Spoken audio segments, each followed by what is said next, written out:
The one we're testing here is the entry-level two-wheel drive LS model, which, to be honest with you, kind of makes the whole SUV thing a little bit more pointless, in my opinion. I mean, are you that desperate for a few extra millimeters of ride height that you simply couldn't buy a hatch, but you were willing to buy a front-wheel drive SUV? Just doesn't really make that much sense. However, I will tell you one thing. At $39.90 before on-road costs, this LS is incredibly well equipped and it's excellent value for money.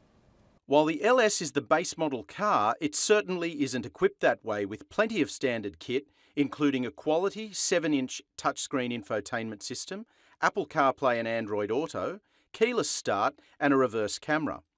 There's also standard safety equipment such as a 5-star ANCAP rating, 7 airbags, 2 ISOFIX anchors and 3 top tether attachment points, autonomous emergency braking and a lane departure warning chime. Mitsubishi calls this a city-focused crossover. City-focused crossover. What the hell does that even mean? And we'd probably be here all day trying to define it, but I will tell you this. You're probably thinking to yourself, doesn't Mitsubishi already have a small SUV called the ASX? Well, yes, they do. And this sits between the ASX and the Outlander, which is up in the medium class. And to be completely honest with you, the Eclipse Cross is better than both of them.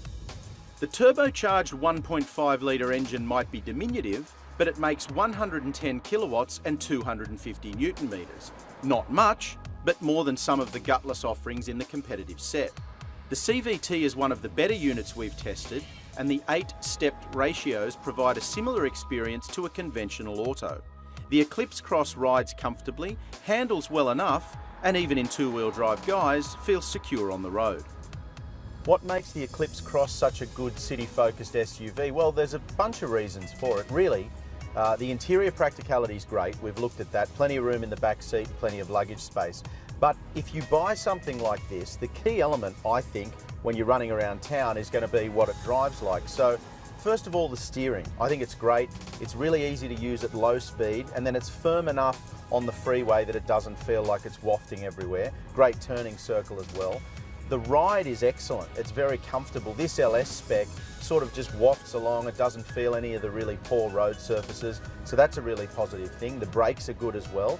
And the little 1.5 litre engine is quite surprising. It gets up to highway speed really easily and it stays there without feeling like it's got to work too hard. The CVT transmission that it's mated to isn't our favourite gearbox, but in this application it's pretty damn good. I'm not a critic of it at all. I think it's quite solid with this little engine, and all in all, this feels like a really premium little SUV to drive, even though it costs just over 30 grand. Now, I hate admitting that I'm wrong, and the good news, well for me at least, is I don't have to do that here, even though we've come full circle and we're right back where we started. As with most SUVs, you'd probably still be better off if you went out and bought a hatchback. However, in Mitsubishi's case, you can't really do that because they've either discontinued those cars or you wouldn't want to buy it anyway. So at the beginning I asked you why you would buy an Eclipse Cross. Let me tell you why you'd buy one. It's extremely competent, it's really good value for money, and it's very well built. In fact, in my opinion, this is the best SUV that Mitsubishi currently builds, full stop, and it further strengthens Mitsubishi's claim to being an SUV-only manufacturer.